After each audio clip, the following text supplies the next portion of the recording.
Patay nang matagpuan ang dalawang security guard matapos pagbabarilin umano sa loob mismo ng tanggapan ng Bureau of Internal Revenue sa bayan ng Ipil, Zamboanga, Sibugay, madaling araw noong Martes, Nobyembre 4. Kinilala sa ulat ng pulisya ang mga nasawi na sina Arcaz Dawila Muharal, 41 taong gulang, residente ng Tunggawan at isang Dante Miro Jamie, 52 anyos na taga-Naga, pareho mula sa naturang probinsya.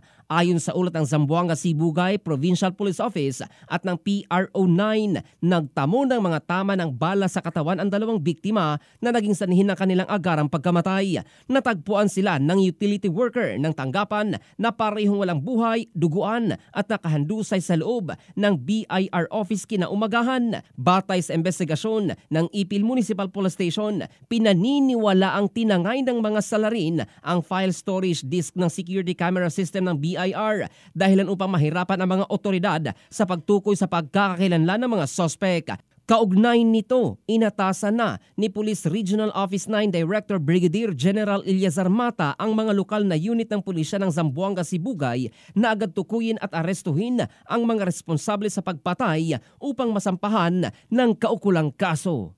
In the heart of changing lives, ito si Jofel Candado ng Brigada News Philippines, the Music and News Authority.